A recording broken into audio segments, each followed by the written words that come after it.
va pouvoir voilà, lancer cette soutenance. Donc Axel, tu soutiens aujourd'hui ta thèse intitulée « Les usages sociaux de l'activité physique adaptée dans les trajectoires d'épilepsie sévère », le cas de l'Institut LATEP.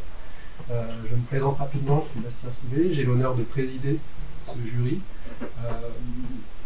Jury assez pléthorique, nous sommes 8, donc, puisque Jean-Paul Unani sera à distance, 7 ici et Jean-Paul à distance.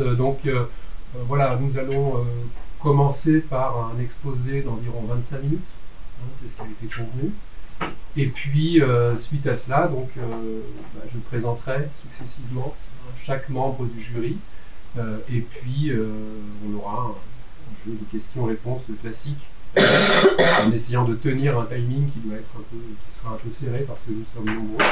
Donc, on s'efforcera d'avoir des questions et des réponses assez concises. C'est un jeu particulier. Et donc, écoutez, alors, je vais te tutoyer, je le précise, parce que je n'ai pas fait semblant qu'on ne se connaît pas. Ça fait quelques années qu'on se côtoie au sein de l'ULIS. Et on va te donner la parole donc pour 25 minutes. La parole est à toi. Merci beaucoup. Bonjour à toutes et à tous et merci d'être présents aujourd'hui. Alors je vais commencer directement.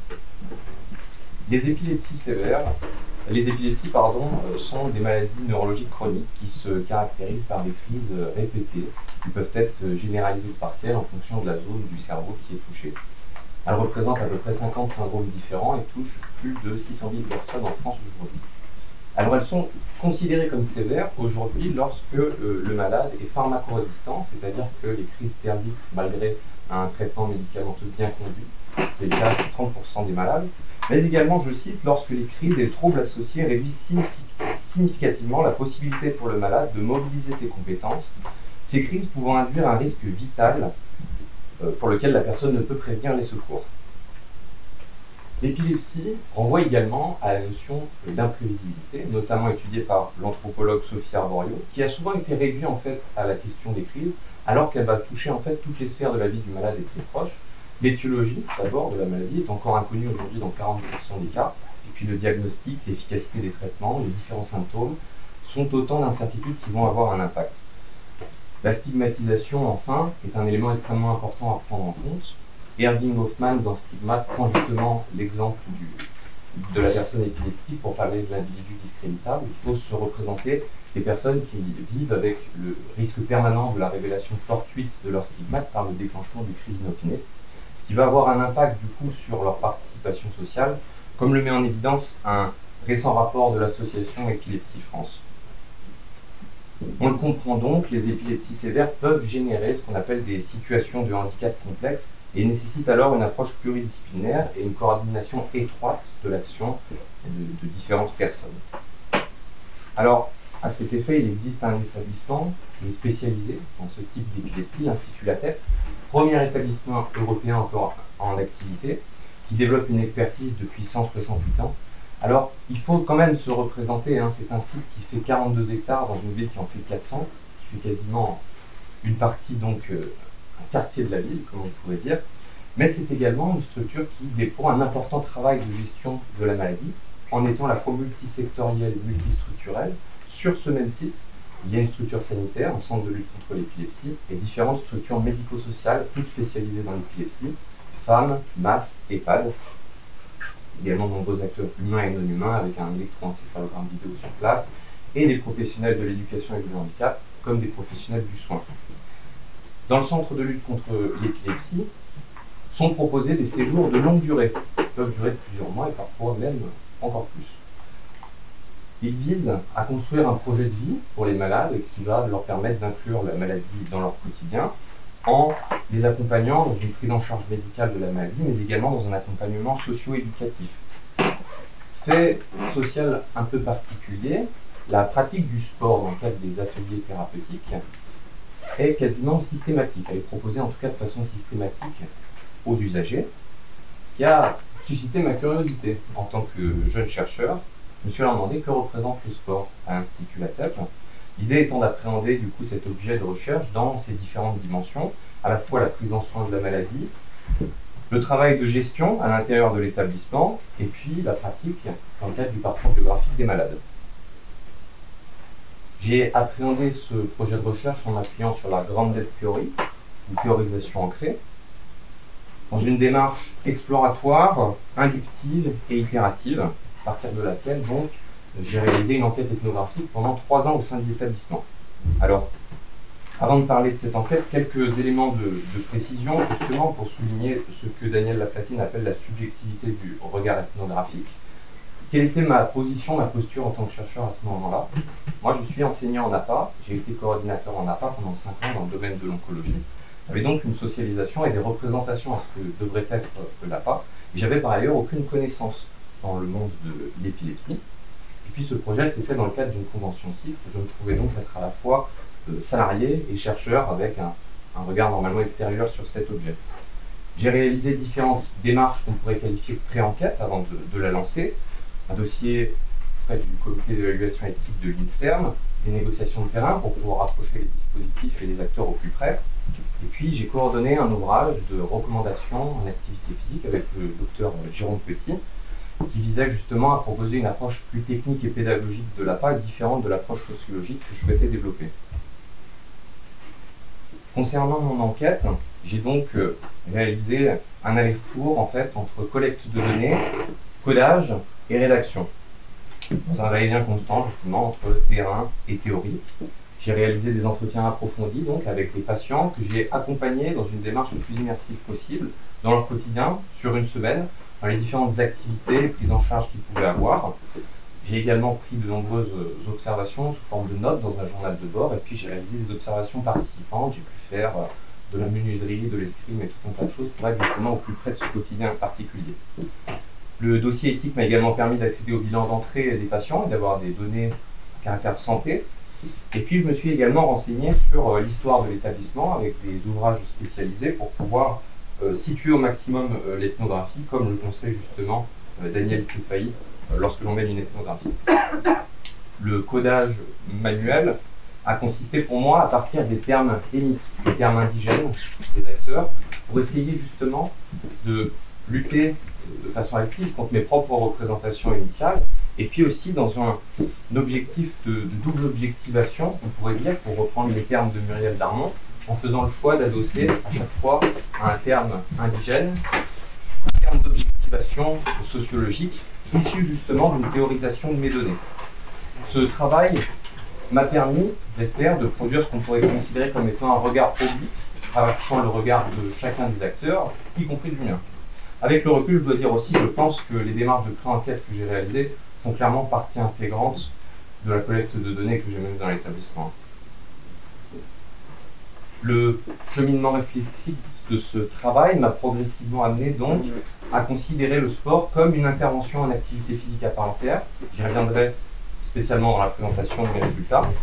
L'idée étant justement de pouvoir appréhender l'appropriation collective et individuelle de cette intervention et les différents usages sociaux qui pourraient en être faits au sens d'Erving Goffman, c'est-à-dire à la fois les règles, les conventions, mais également les détournements de ces activités dans le cadre des interactions entre les acteurs et surtout dans le cadre des contextes dans lesquels je les ai observés, analysés.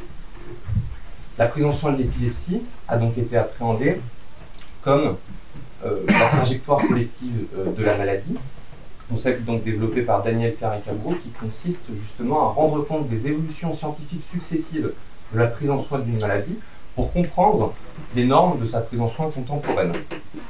J'ai ensuite traité le travail de gestion de la maladie à l'Institut LATEP comme une trajectoire de maladie, faisant un passage, trajectoire de maladie au sens donc, de Anselm Strauss, et qui vise à rendre compte du travail de chacun des acteurs impliqués dans la tentative de contrôle d'une maladie, y compris le travail du malade lui-même.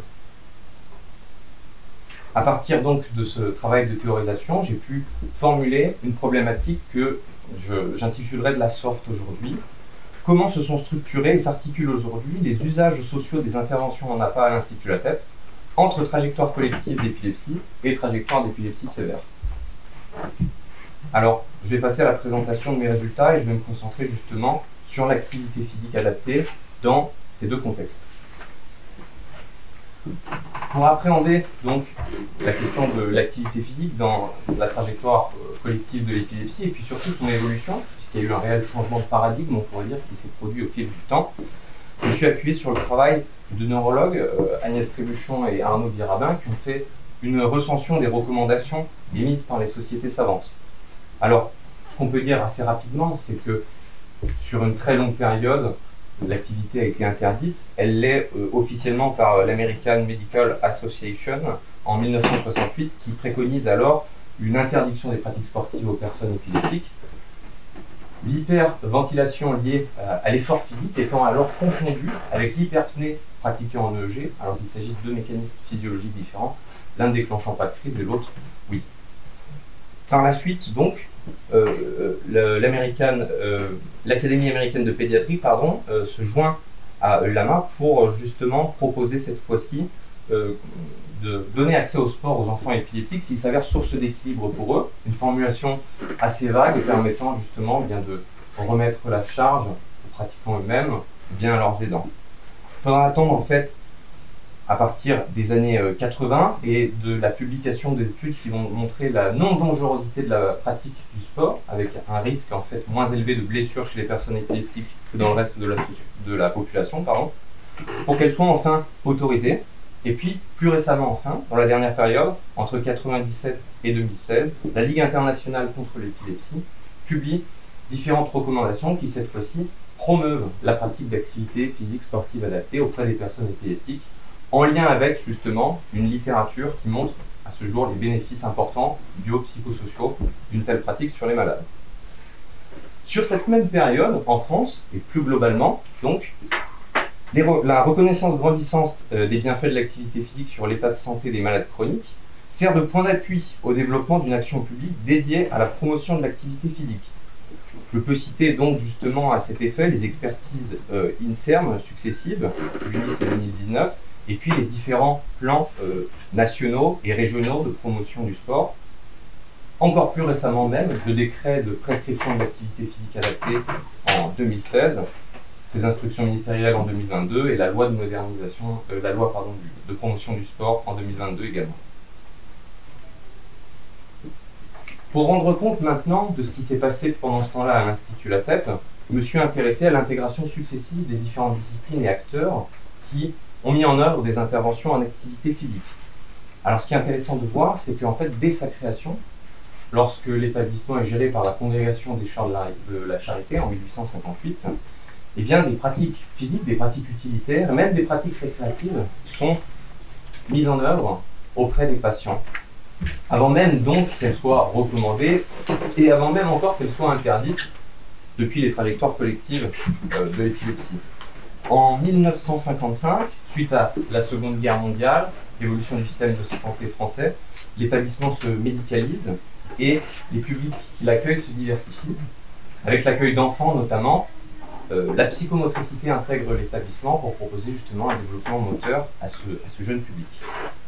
Entre les années 70 et 1980, le développement de la pharmacologie permet de guérir, de soigner un grand nombre d'épilepsies. Les épilepsies dites simples, donc, sont de moins en moins prises en charge dans l'établissement, qui se spécialisent progressivement vers les épilepsies sévères.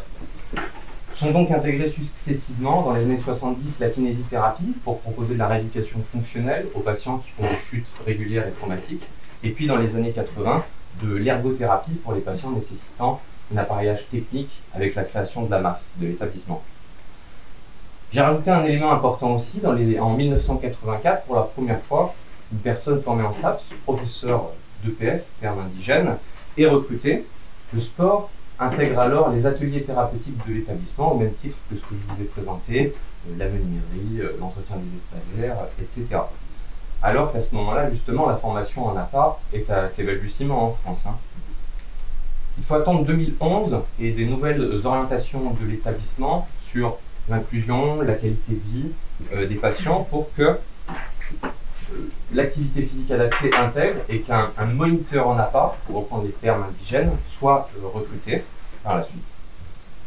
Cette évolution donc des interventions en activité physique à la tête fait qu'aujourd'hui, un véritable plateau technique qui ne porte pas son nom, qui est présent sur place, avec de nombreux acteurs qui interviennent en activité physique auprès des patients, et des résidents, et qui développent différentes professionnalités à partir de leur cœur de métier, mais également des choses qu'ils parviennent à inventer en ce contact prolongé, particulier, à l'intérieur de l'établissement.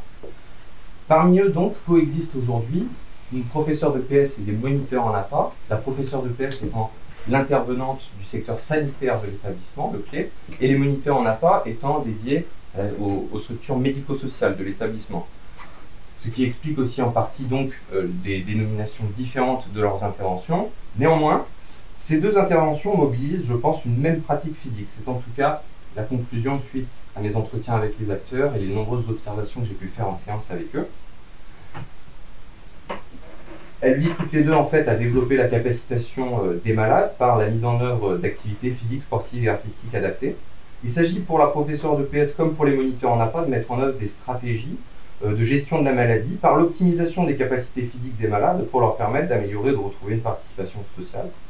Cependant, comme je l'ai dit, elles relèvent d'acteurs distincts et de processus dans leur construction différents. En l'occurrence, il semble que ce n'est pas vraiment le parcours de formation de la professeure de PS qui lui a permis de développer ses compétences d'adaptation, dont elle fait preuve, au même titre que les enseignants en APA, mais plutôt son expérience auprès des malades de près de plus de 30 ans et les connaissances qu'elle a acquises sur l'épilepsie à cet effet.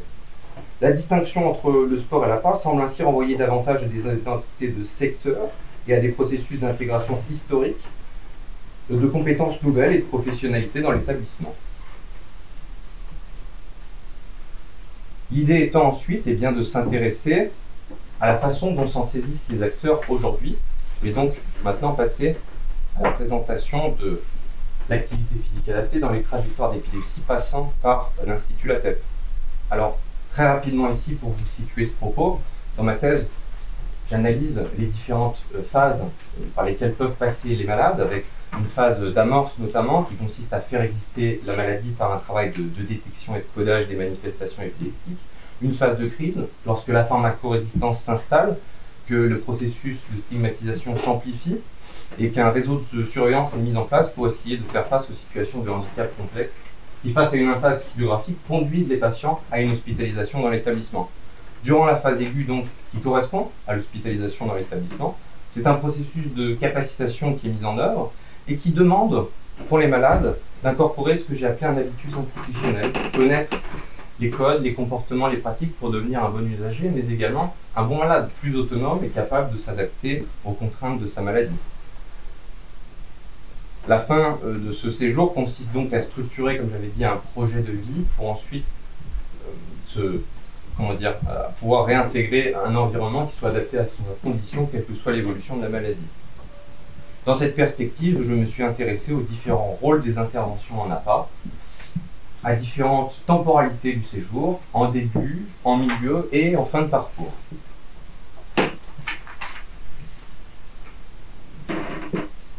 Alors, en début de séjour, tout d'abord, voilà comment ça se passe. Quand les patients sont inscrits à l'atelier sport, donc, un protocole initial est mis en place. Ils n'ont accès qu'à l'activité de musculation.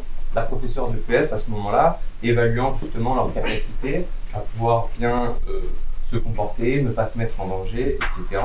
Ce qui correspond finalement à un travail de cadrage des comportements et des pratiques et des malades qui peut se dérouler par ailleurs dans les services, auprès d'autres acteurs et avec d'autres supports.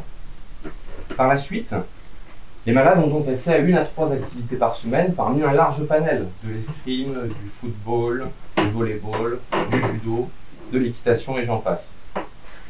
Pour bon nombre d'entre eux, cela permet donc bien de retrouver un accès à certaines activités qui n'étaient plus possibles à cause de la maladie, ou bien d'accéder à des pratiques nouvelles qui permettent de susciter un goût pour l'établissement, jusqu'à s'y sentir, pourrait-on dire, chez soi et à sa place, ce qui permet justement bien, de pouvoir prendre part et s'impliquer dans tout ce que l'institution peut demander par ailleurs. Au cours donc de cette période où ils ont accès à différentes activités, ils sont évalués par la professeure de PS avec une grille d'aptitude et d'attitude. Alors ce qui est intéressant de remarquer, c'est qu'il s'agit de compétences tout à fait générales qui sont évaluées et moins de choses que l'on peut retrouver dans le cadre de l'activité physique, en l'occurrence l'autonomie, l'hygiène, la régularité, etc. Il y a donc ici un travail sur soi, encore une fois, que l'on retrouve, et qui peut se pratiquer par ailleurs dans les autres ateliers thérapeutiques de l'établissement, qui n'a rien de spécifique au sport. Cependant, cette intervention semble participer à l'acquisition d'apprentissage spécifiques, des expérimentations et des adaptations permises justement par la mise en mouvement du corps dans les activités culturelles qui ont une signification sociale. Quand je questionne la professeure de PS à ce sujet, elle me dit c'est très simple. On apprend déjà à fractionner le temps dans la séance si on observe que la pratique favorise les crises, et à ce moment-là, on apprend à fractionner l'effort. Après, il y a la boisson aussi. Je leur apprends à boire régulièrement s'ils sont déshydratés ou s'ils font des crises. Sinon, on expérimente le risque ici en fait. C'est permis car la structure en interne le permet. Je les questionne souvent aussi pendant leur pratique, sur leur corps et sur leurs sensations. Cet apprentissage peut même aller plus loin. Certains patients, comme Estelle, j'ai suivi, vont jusqu'à intégrer un protocole médicamenteux sport à la découverte de déclenchement de certaines crises pendant les séances. Un rendez-vous est organisé avec le neurologue pour mettre en place un traitement médicamenteux préventif. On voit bien du coup que l'activité physique adaptée ici permet des apprentissages techniques sur la maladie et via la pratique. En cours de séjour, le rôle du sport peut évoluer. En l'occurrence, quand le séjour dure plusieurs mois, voire plusieurs années, il peut y avoir un risque d'interruption à moyen terme. L'intervention en APA peut alors servir de soutien à l'hospitalisation. Dans ce cas, elle peut être, par exemple, convoquée par les professionnels à travers d'un dispositif qui se nomme le mi-temps sport. Alors, j'ai pris le cas de Frédéric pour l'évoquer ici. Frédéric était un jeune patient de 24 ans arrivé en 2019 dans l'établissement. En plus de son épilepsie, il souffrait de troubles obsessionnels compulsifs, de troubles du comportement, de difficultés d'élocution. À l'issue d'une réunion de concertation pluridisciplinaire, les éducateurs font remonter qu'il a des comportements violents dans les services qui mettent en péril justement la poursuite de son hospitalisation. Ils décident donc de mettre en place le mi-temps sport qui consiste à substituer la moitié des activités de son emploi du temps par des activités sportives avec la professeure de PS. Interrogée à ce sujet, elle nous dit « Le mi-temps sport, ça permet de détendre les tensions, c'est un moment pour s'exprimer, crier s'il a besoin. Frédéric, je l'ai autorisé à brailler au foot, comme ça il ne le faisait plus dans les services. Ça les pose un peu, ça crée de la confiance et ça permet de récupérer le lien éducatif. » Frédéric, en l'occurrence, après quelques mois de mi-temps sport, a pu réintégrer son emploi du temps normal quand son comportement a été jugé adéquat. Mais cet usage du sport peut également être fait par les patients eux-mêmes dans une autre forme, finalement. C'est le cas, par exemple, de Sylvain, de Charles et de Colette que j'ai interrogés et qui m'ont expliqué avoir choisi explicitement des activités extramuros, c'est-à-dire se déroulant en dehors de l'établissement, non pas parce qu'ils appréciaient particulièrement ces activités, mais précisément parce qu'elles se déroulaient en dehors de l'établissement. Sylvain me dit, quand je l'interroge à ce sujet, bah, c'est évident, quand j'ai choisi le judo, c'est parce que je ne suis plus à la tête, je suis à l'extérieur. Donc déjà, ça fait du bien. Déjà, je ne suis plus entouré de l'unité, je suis tranquille, je suis avec les autres, sans être entouré d'éduques et d'infirmières. Charles me dit, ça m'apporte beaucoup de bien, ça me permet d'oublier un peu que je suis à la tête, parce que je ne te cacherai pas que la tête, c'est un peu dur des fois. On comprend donc ici que l'activité physique adaptée peut servir de soupape pour ces malades et qu'il s'agit finalement d'un même rôle, mais avec différentes modalités. En fin de séjour, enfin, les projets post-hospitaliers des malades peuvent se différencier en fonction de leur situation, si l'épilepsie se dégrade ou s'améliore, notamment. L'engagement sportif en activité physique adaptée peut être dans le même temps croissant. Les apprentissages qu'ils ont vécus et cette socialisation dans l'activité physique adaptée peut les amener à une pratique quasiment autodéterminée dans laquelle ils vont pouvoir s'investir majoritairement. Ce nouvel engagement, cependant, est appréhendé différemment par les professionnels de l'établissement en fonction justement du projet des malades.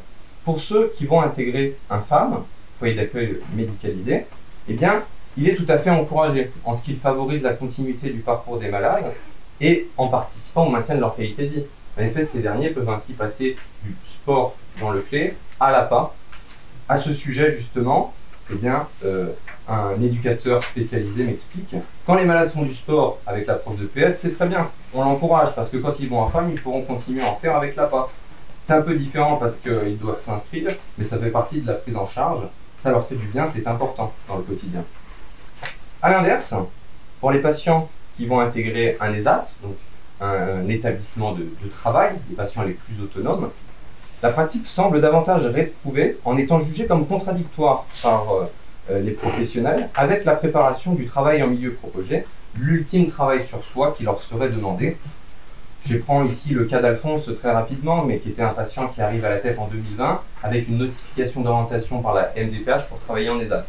Il réalise donc son séjour au sein de l'établissement, pratique de plus en plus de sport, il consacre beaucoup de temps, et puis dans sa dernière période, eh bien voilà ce qu'il me dit avec son éducateur. Avec Bernard, ça fonctionne comme ça, maintenant que je suis en STI, sous-traitance industrielle. Si tu veux faire du sport, tu as le droit à un seul, et c'est comme ça. Au bout d'un moment, c'était l'heure de reprendre le travail, et il m'a dit, tu réfléchis, je te laisse, mais il ne me faut plus qu'un seul sport. Alors il m'a laissé le temps de me mettre bien au niveau du sport, et puis il m'a dit, allez, je te laisse un an tranquille, et l'année prochaine, il faut que tu sois opérationnel. Je veux que tu réfléchisses au seul sport que tu gardes. Alphonse, qui pratiquait 3 activités par semaine, se retrouve à ne devoir ne plus pratiquer que du football. Voilà, donc sa pratique est donc divisée par 3 dans cette dernière période, comme si finalement tous les bénéfices de l'activité jusqu'alors étaient suspendus. Alors, pour conclure, parmi les différentes formes d'intervention en activité physique qui se déploient aujourd'hui à l'Institut La Tèpe, se trouvent indéniablement des interventions en APA qui ne se nomment pas forcément en tant que telles. Participant singulièrement au pouvoir de ressentir, d'agir et d'interagir avec l'épilepsie via la pratique d'activités physiques, sportives, artistiques, ces interventions émergent en fait de l'interaction entre d'une part l'évolution de l'établissement, ses objectifs, ses structures, ses dispositifs, l'évolution de la trajectoire collective de l'épilepsie, ses évolutions scientifiques successives également, ayant structuré et promu l'APA, et puis les trajectoires d'épilepsie sévère faisant un passage dans toute leur singularité dans cet établissement. Ce processus émergent, long et complexe, correspond à une innovation sociale en acte, un accomplissement pratique qui aboutit à la structuration d'une intervention en APA, qui se coordonne avec d'autres formes de travail de gestion de la maladie conduits dans l'établissement.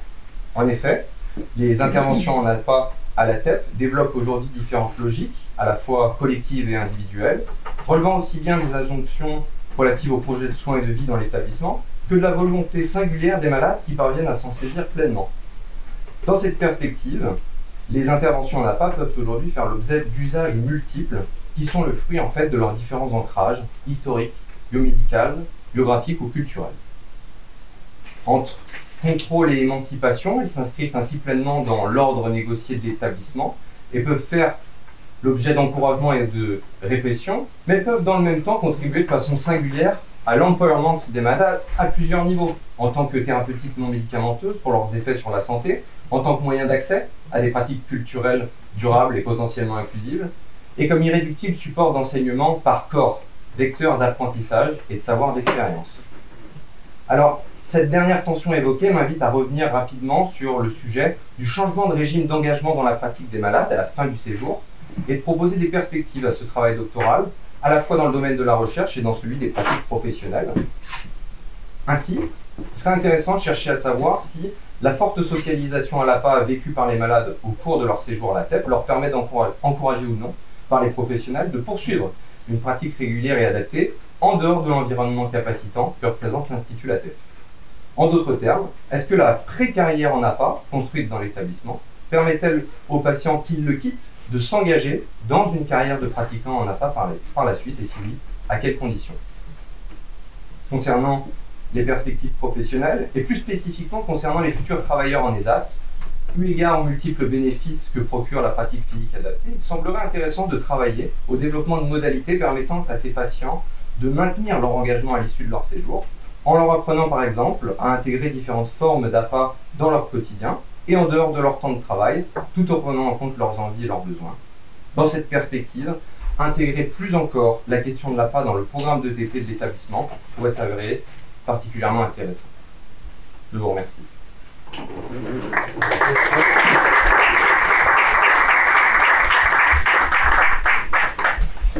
va y avoir un peu de mouvement, parce que les personnes qui souhaitent quitter la salle à la fin de cet exposé vont le faire assez rapidement, comme ça on va pouvoir relancer.